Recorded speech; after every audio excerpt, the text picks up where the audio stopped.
uwepo wa Mungu, tunaenda kumwabudu Bwana. Fungua moyo wako asubuhi ya leo.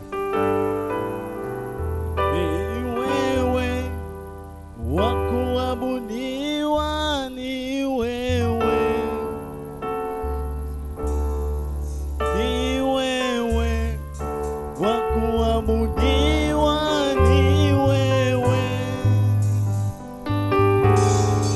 ni wewe wa kuabudiwa, ni wewe,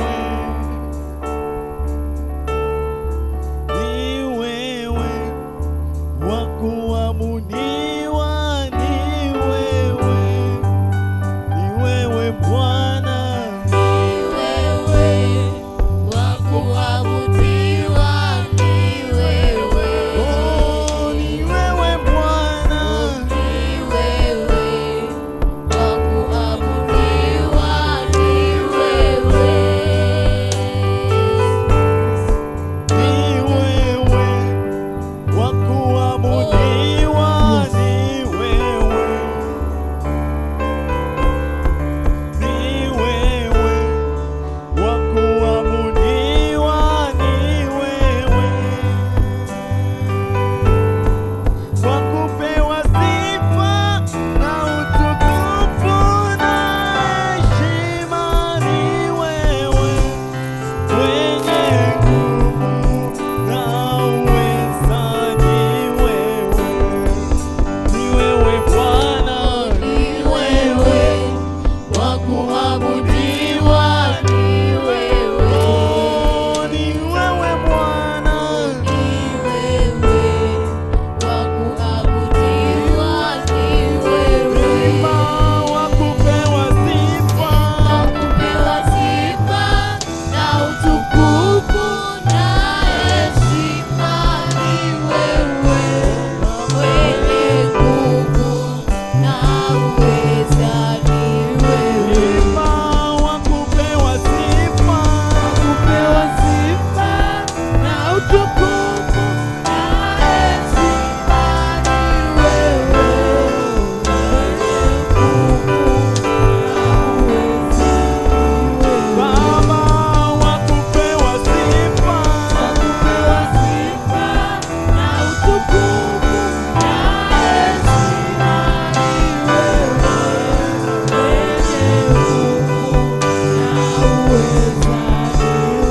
Baba wa kupewa sifa, Kupewa sifa na utukufu na heshima, ni wewe, mwenye nguvu na uweza, ni wewe. Baba yetu tunakupendeza wewe. Asante Baba Mungu. Wewe ni Baba yetu aliye hai.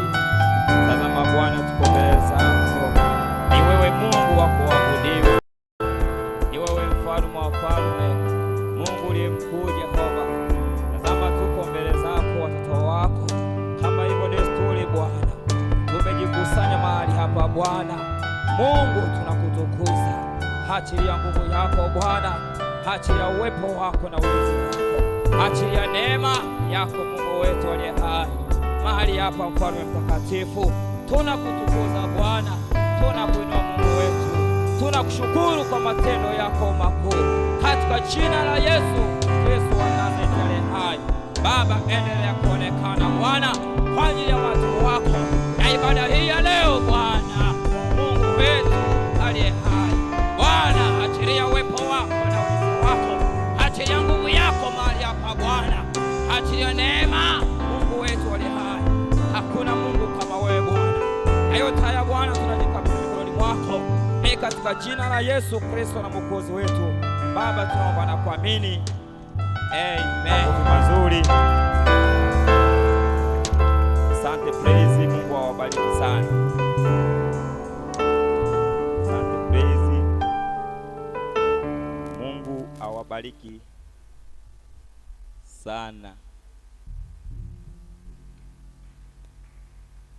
Kwa majina yangu naitwa Elias Motuli Maro. Elias Motuli Maro. Nimeoa, nina mke, nina familia. Mungu amenibariki watoto 4. Mtoto wangu wa kwanza anasoma darasa la 6, lakini wa pili anasoma darasa la 3, lakini wa 3 anasoma chekechea, lakini mwingine ni mdogo mdogo. Sema amen. Usiseme anazaa kwa mpango, ni Mungu mwenyewe ndiye anapanga mpango. Sema amina, mtu wa Mungu. Nimetokea kwenye section ya Kisaka kwa mwangalizi Kefa Chacha Mongoleme ambaye alihitimu mwaka juzi mahali hapa. Sosipita Rukumbuza, nimetokea pale jimbo la Mara Mashariki. Kwa hiyo karibuni sana Mara Mashariki. Kama hujawahi kusikia Mara Mashariki, sehemu nyingine inaitwa Serengeti. Kama huko shuleni, shule ya msingi, nakumbuka ulikuwa unaimba unasema kwamba mbuga za wanyama Tanzania ya kwanza ni. Sema amen. Kwa hiyo karibu sana. Kama wewe hujawahi kuona tembo, njoo kwa Elias atakupeleka ili uone tembo. Amina, mtu wa Mungu. Sema amen. Basi nimshukuru mkuu wa chuo na walimu wenza kwa kunipokea tangia mwaka jana mahali hapa. Wamenipokea na wakanifundisha vizuri sana, na wanaendelea kunifundisha, na nitaelewa mengi, lakini pia nimeelewa mengi sana. Walimu wangu, Mungu awabariki sana. Kwa sababu hiyo basi walivyonipokea, hata nilikuwa sijui nini maana ya fikra tunduizi, lakini leo naelewa kwamba fikra tunduizi ni nini. Sema amina, mtu wa Mungu. Kwa hiyo nipende kumshukuru Mungu kwa walimu wangu na walimu na mkuu wa chuo mahali hapa. Wamenikaribisha kuja kusoma mahali hapa kwenye chuo kizuri kabisa cha LBBC. Na mimi nilipoenda mwaka jana nilishawishi na wengine nikawaambia kwamba pale tulipo kuna chuo kizuri, twende na sisi tukajiunge, mjiunge na nyie, twende tukasome, maana kuna miti mizuri, miti ambayo ukichoka kukaa huku unaenda kupunga upepo. Na wenyewe wakanikubalia, wako mahali hapa, wanaitwa Rukasi pamoja na John Chacha. Mungu awabariki kwa uitikio wenu, Mungu awabariki sana. Lakini pia nipende kutambua uwepo wa wafanyakazi ambao sio walimu. Tupungiane mkono mahali walipo wafanyakazi ambao sio walimu, wafanyakazi wa chuo ambao sio walimu. Nipende kutambua uwepo wa huduma ya mtoto mahali walipo. Tupungiane mkono. Nipende kutambua uwepo mwaka wa kwanza mahali walipo. Mwaka wa kwanza mahali walipo, tupungiane mkono. Lakini pia nipende kutambua uwepo wa mwaka wa pili mahali walipo, tupungiane mkono. Nipende kutambua ndugu zangu ambao tumeanza nao mwaka jana mpaka leo tunaendelea mwaka wa 3, tupungiane mkono mahali ulipo. Mungu awabariki. Mungu awabariki sana. Mungu awabariki sana. Ila nisiweze kusahau serikali ya wanafunzi ambayo inatuongoza mahali hapa, ikiongozwa na rais wetu mzuri Asunta na jeshi lake. Mungu awabariki sana. Mungu awabariki sana na aendelee kuwatumia. Lakini pia nisishukuru mikono mitupu. Nisishukuru mikono mitupu. Huwa naona wengine wanaelekea upande huu, si upande huu kuna nini? Na mimi nataka nielekee huko huko, nitafika sehemu nitarudi. Sema amina.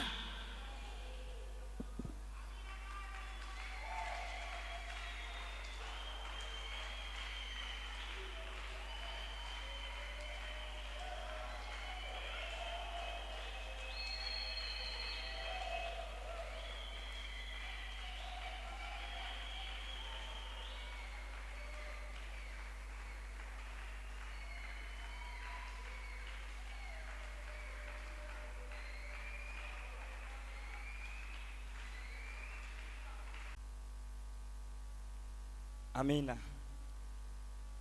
Basi tukaangalie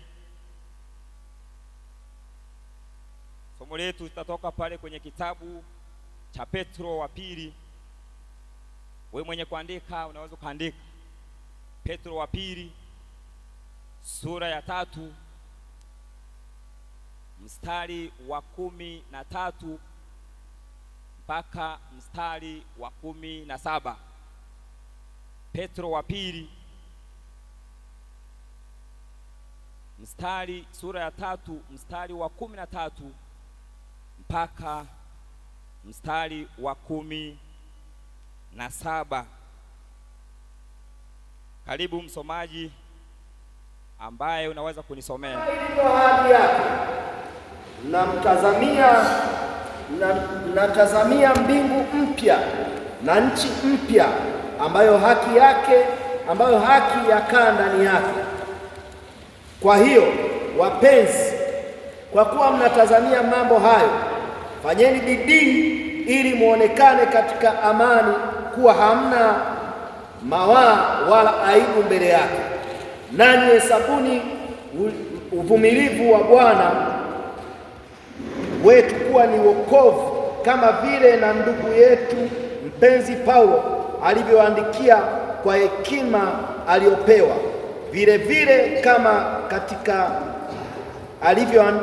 kama katika nyaraka zake zote pia, akitoa humo habari za mambo hayo.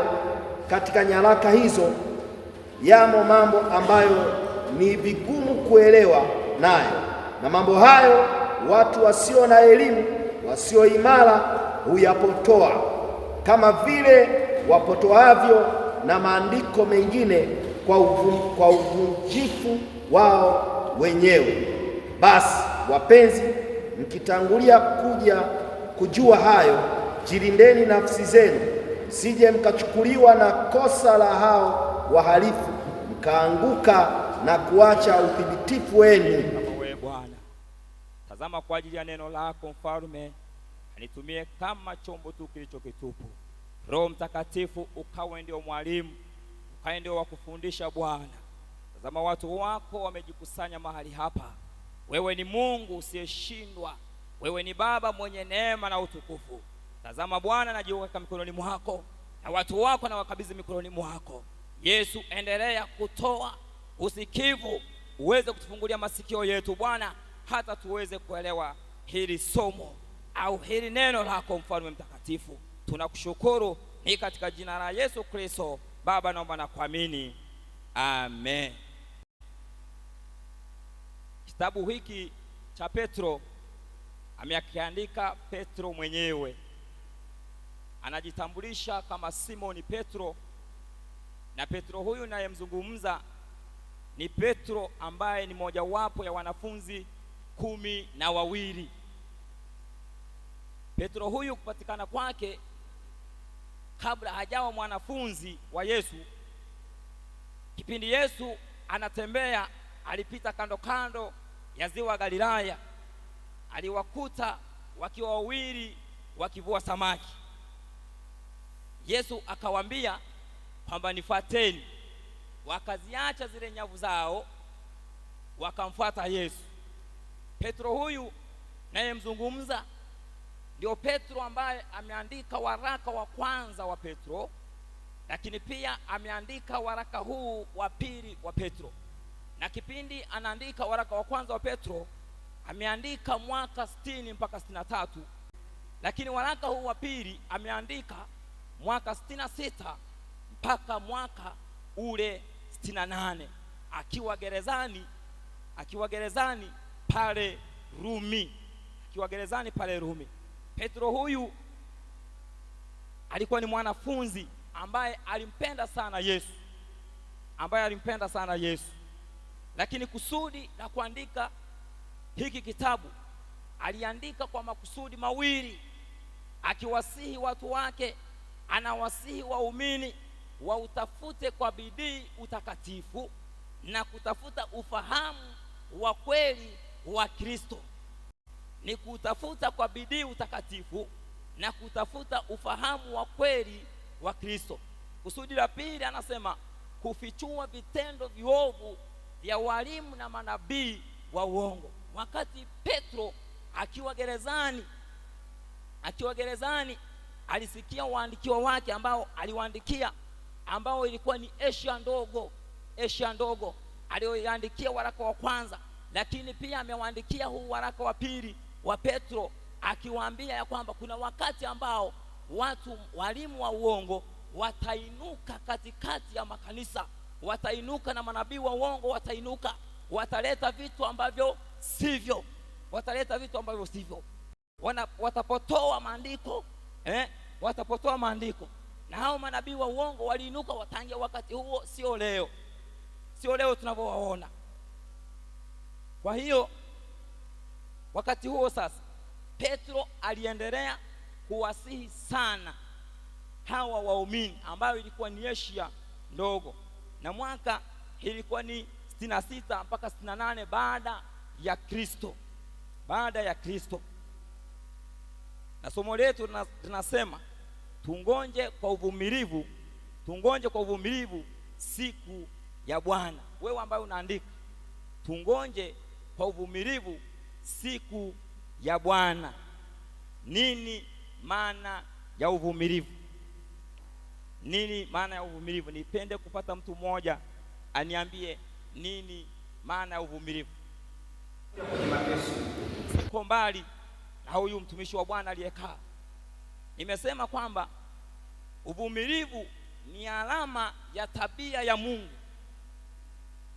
ambaye akizuia hukumu na kuonyesha njia ya wokovu.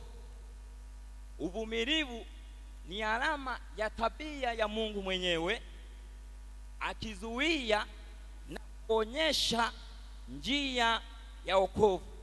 Kwa hiyo wakati huo sasa, tukirudi nyuma, tunaangalia wakati ambao Mungu alivyomuumba mwanadamu, walikuwa na mahusiano mazuri sana, lakini baadaye mahusiano yale mwanadamu akakengeyuka, pakawepo hakuna tena mawasiliano, pakawepo hakuna tena mahusiano kati ya mwanadamu na Mungu. Mungu anakuja kuangalia kwamba mwanadamu amepotea, mwanadamu amepotoka. Sasa kama mwanadamu amepotoka, nitafanya njia gani? Ndipo akamtuma Yesu Kristo msalabani ili aje amwokoe mwanadamu. Napenda unielewe ya kwamba wakati huu sasa aliona watu wengi ambao hawakumjua Mungu. Afanyeje ili wamjue Mungu? Ni kumtuma Yesu aje msalabani ili apate kuja kuwakomboa na kuonyesha njia ya wokovu. Mungu anataka watu wapate kuokoka. Mungu anataka watu wapate kumrudia. Lakini pia habari hii inahusiana na subira ya Mungu mwenyewe katika siku ile ya mwisho. Wakristo ambao tuko mahali hapa, Wakristo ambao wameokoka, Wakristo ambao wanamjua Mungu, lazima tumsubiri au tumngonjee Yesu katika uvumilivu. Lazima tumngonjee katika wokovu. Haleluya! Lazima tusimame, ndugu yangu, ili tumngonjee Yesu. Hata kama utakutana na vizingiti, lakini utasimama ili umsubirie Yesu. Wakati Yesu akija, hakukute wewe bado uko kwenye uvumilivu, hakukute wewe bado umesimama kwenye kumsubiria yeye, Lazima tusubiri.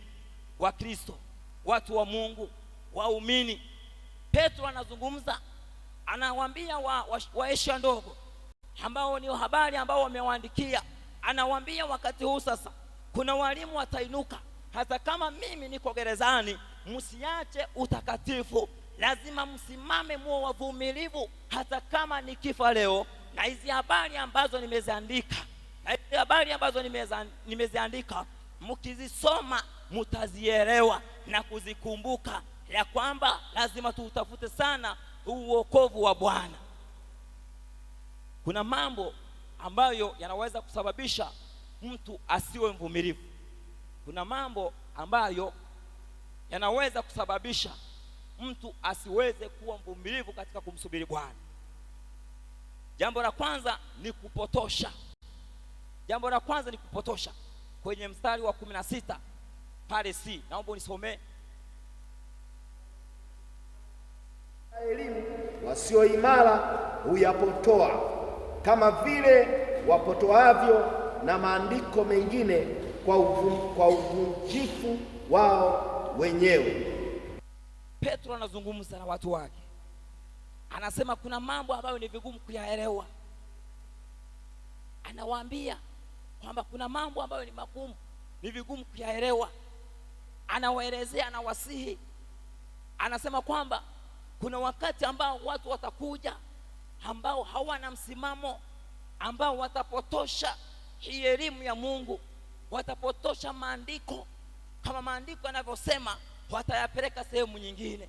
Ni mojawapo ya kusababisha mtu asiweze kuwa mvumilivu katika kumsubiri Bwana. Upotoshaji ni kitu kibaya. Upotoshaji ni ushawishi ambao wakati ambao ukiwa katika njia iliyo sahihi wanakupotosha au wanapotosha mtu mwingine aendee njia ambayo sio sahihi. Tukiangalia Samueli wa kwanza sura ya 8 mstari wa 3, Samueli anazungumza pale.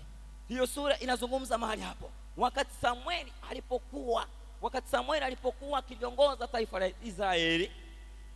Alikuwa ni mtu ambaye wa kufuata habari ya Mungu, alikuwa ni mtu ambaye wa kufuata habari ya Mungu, matakwa ya Bwana, njia ya Bwana. Lakini alipozeeka sasa, kuna watoto wake ambao walikuwa ndio waamuzi, lakini watoto wake hawakufuata tena ile njia ya wokovu, hawakufuata njia ya baba yao. Kwa hiyo wakaanza kujipotosha. Maandiko yanazungumza, nasema wakaanza wakapotoka, wakataka wenyewe wajilimbikizie mali.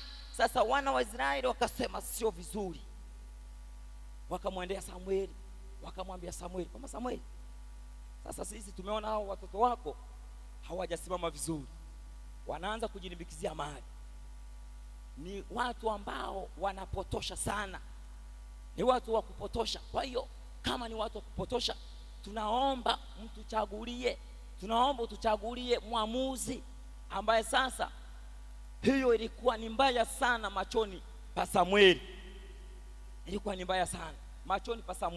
Lakini pia Samueli akamwendea Mungu, akamwambia Mungu kwamba Mungu, tazama watu hao wanataka mwamuzi. Kwa nini watu hao walitaka mwamuzi? Ni kwa sababu ya wana wa Samueli hawakusimama na kufuata njia iliyo kweli, hawakusimama wafuate njia iliyonyoka, hawakusimama wafuate njia ya baba yao, ambayo baba yao alikuwa ni mtu wa kufuata njia ya Mungu. Hawakusimama. Lakini ukisoma Petro wa pili sura ya 2 mstari wa 15, maandiko yanasema kwamba wakafanya yoyo yao, wakafuata Balaamu mwana wa udhalimu, mwana wa Bethelu mwana wa udhalimu, ambaye huyu Balaamu alikuwa ni mtu wa kupotosha neno la Bwana, alikuwa ni mtu wa kujilimbikizia mali, alikuwa ni mtu hafanyi kazi ya Mungu, alikuwa ni mtu wa kupotosha njia za Mungu. Akawapotosha wana wa Israeli, wakamtendea Bwana dhambi. Kwa hiyo inawezekana leo, inawezekana unapokuwa unatembea, inawezekana ukawa katika ibada yako, inawezekana ukiwa una huduma katika kanisa, inawezekana kanisa lako halikui, inawezekana unakutana vizingiti, pengine unaweza kukutana na vishawishi. Unawezekana mtu akaja kwako akakushauri akasema, mbona hili kanisa lako halikui, tufanye nini? Anaweza akakwambia sasa, anaweza akakushauri kwamba twende tutumie nini, maji ya upako, kumbe ambavyo sio sahihi. Twende tutumie mafuta ya upako, kumbe ambavyo sio sahihi. Twende tutumie chumvi ya upako, kumbe ambavyo sio sahihi. Kumbe kupotoshaji ni kitu kibaya, kinasababisha mtu asiwe mvumilivu katika kumgonja Bwana. Lakini jambo la pili ni kuacha uthibitifu. Soma mstari wa 17. Basi wapenzi, mkitangulia kujua hayo, jilindeni nafsi zenu, sije mkachukuliwa na kosa la hao wahalifu, mkaanguka na kuacha uthibitifu wenu. Anawaambia watu hao wajichunge, anawaambia waumini wajichunge, kwamba wasije wakachukuliwa na kuacha uthibitifu. Uthibitifu ni kuacha misingi iliyo imara, misingi iliyonyoka, wakati ambao pengine watu ambao wamekuwa wameokoka, unakuta wako kwenye msingi ulio mzuri, msingi imara, wanasimama, wanamwabudu Mungu vizuri, wanamtumikia Mungu vizuri, lakini kwa baadaye sasa wakaamua kuacha misingi yao, wakaamua kuacha misingi iliyo imara. Kwa hiyo kuacha uthibitifu, kuacha njia iliyonyooka kuna kusababishia wewe au kuna msababishia mtu yoyote yule Mkristo asiweze kuvumilia katika kumgonja Bwana. Ni mambo ambayo yaweza kusababisha mtu asivumilie katika kumgonja Bwana, Lakini nikisoma katika Waamuzi sura ya 2 mstari wa 12, anazungumza wakati ambao waamuzi hao wana wa Israeli walipotoka kule Misri, walipofika kwenye nchi ya ahadi, wakamsahau baba yao ambaye ni Mungu aliyewatoa kwenye nchi ya ahadi, kwenye nchi ya mateso, akawaleta kwenye nchi ya ahadi. Wakamsahau, wakafanya dhambi. Lakini ukisoma kwenye Waamuzi sura 3 mstari wa 7, anazungumza wakafanya yoyo yao, wakafanya maovu, wakatenda dhambi mbele za Bwana, na Bwana akakasirika, na Bwana akawaacha, wakachukuliwa kwenye nchi ya utumwa. Ni kwa sababu waliacha njia iliyonyooka, ni kwa sababu ya kuacha njia ambayo iliyonyooka.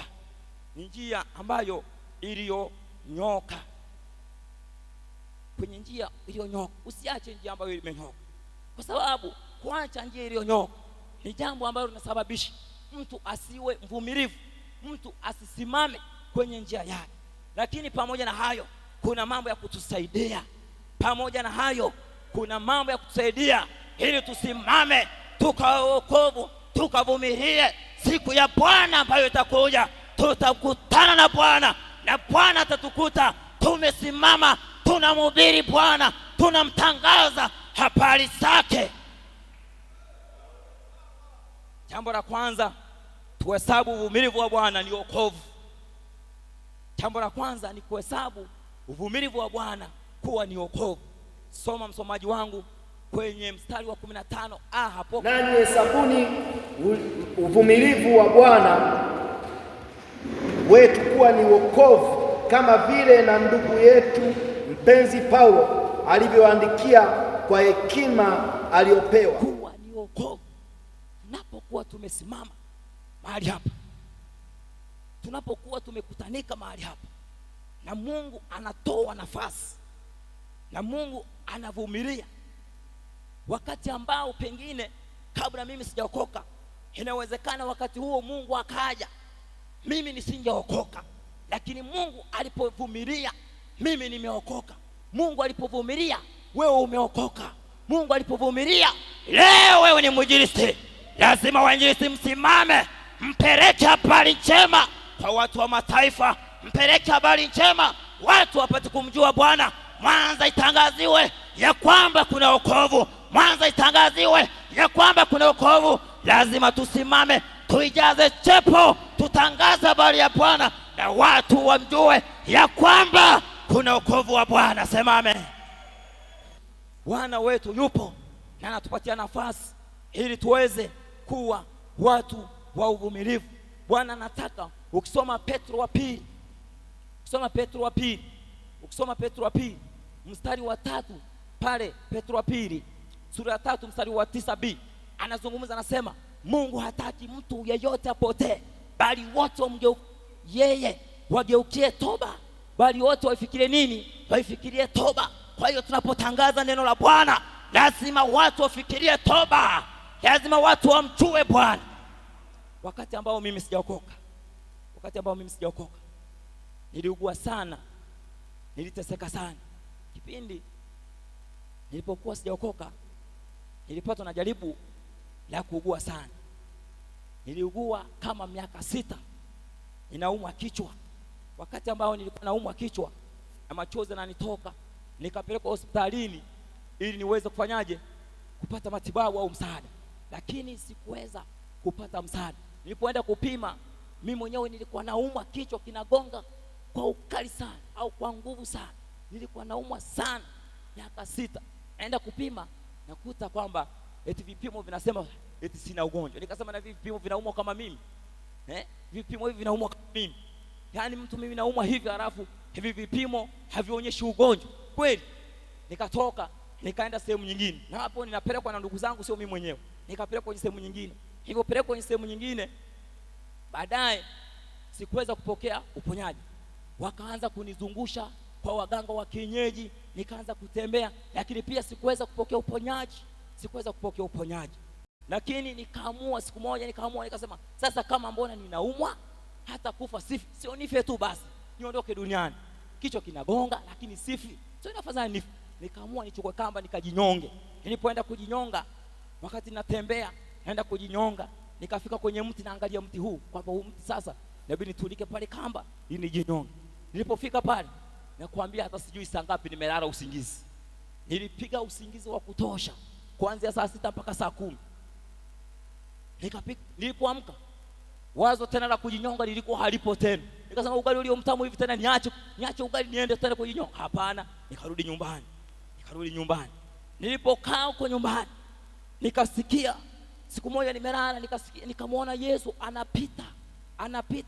anapita mlimani, ana msafara mrefu anapanda mlimani. Nikasema Yesu, naomba unisubiri.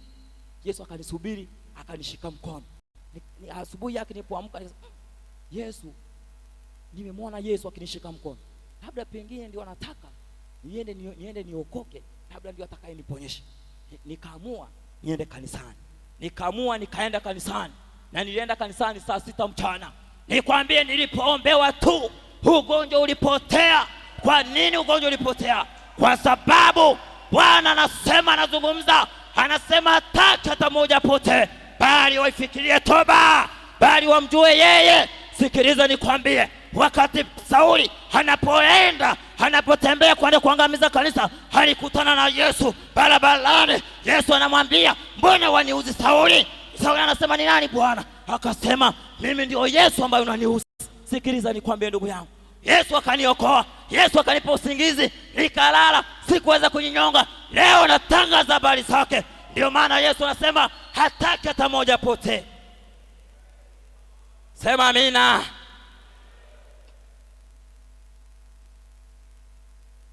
Jambo la pili ni kufanya bidii.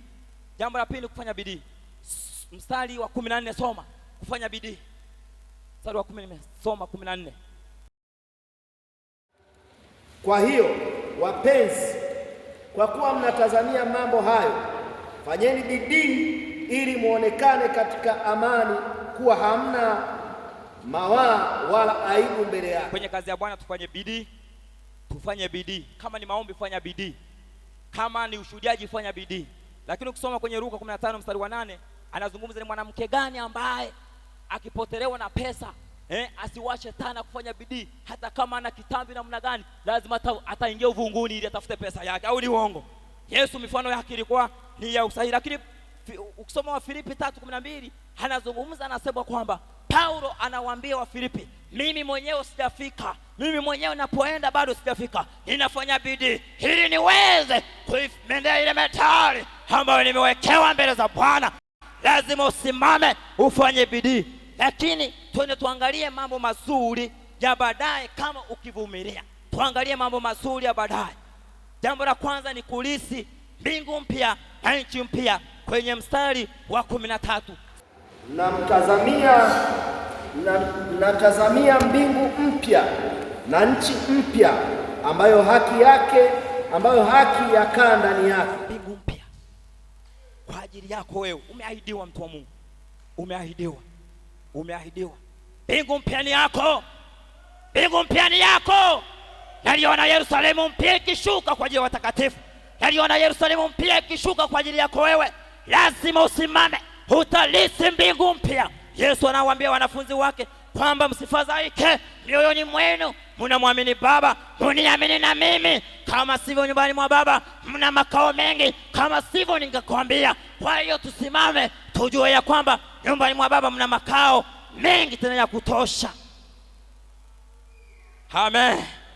Jambo la pili ni kuonekana bila dosari au hatia. Ni kuonekana bila doa wala dosari au kuwa na hatia. mstari wa 14, soma. Kwa hiyo wapenzi, kwa kuwa mnatazamia mambo hayo, fanyeni bidii ili muonekane katika amani kuwa hamna mawaa wala aibu mbele yake. Yesu akija sisi tutaonekana hatuna hatia. Wakristo ambao wameokoka, watu ambao wamevumilia, tutaonekana sisi hatuna nini? Hatuna hatia, hatuna hatia. Lakini kuna mambo mabaya ya baadaye kama hutavumilia kwenye wokovu. Kuna mambo mabaya ya baadaye kama hutavumilia kwenye wokovu. Jambo la kwanza ni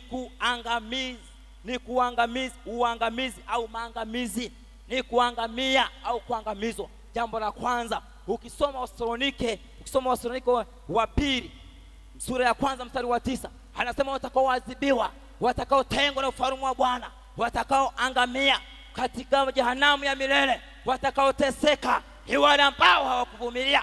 Kwa hiyo ndugu yangu, leo hii nikwambie, jitahidi kuvumilia, lakini usipovumilia kuna mateso yanakuja, wakati ule kuna habari ambayo, kuna shida ambayo, kuna matatizo ambayo, kuna kusaga meno.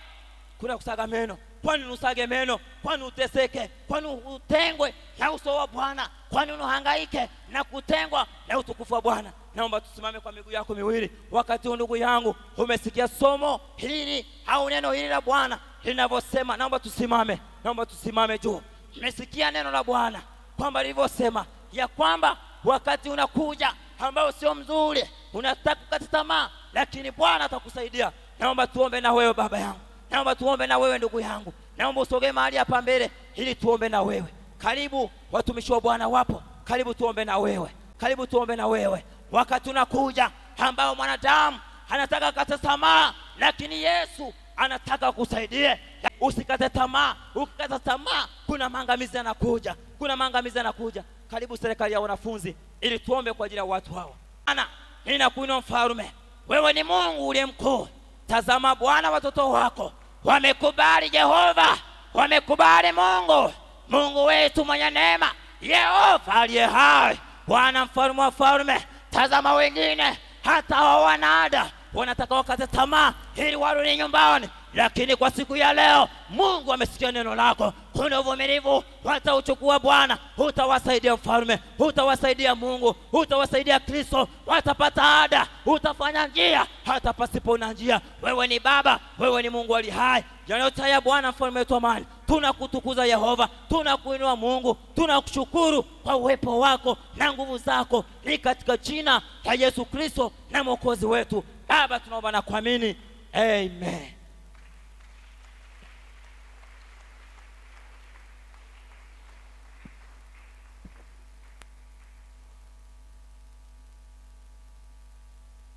Endelea kumshangilia Bwana.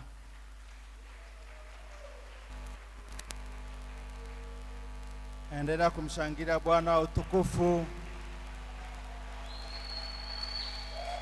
Haleluya, haleluya. Mungu ni mwema, naye anatuwazia mema. Anapenda tuendelee kwa wavumilivu.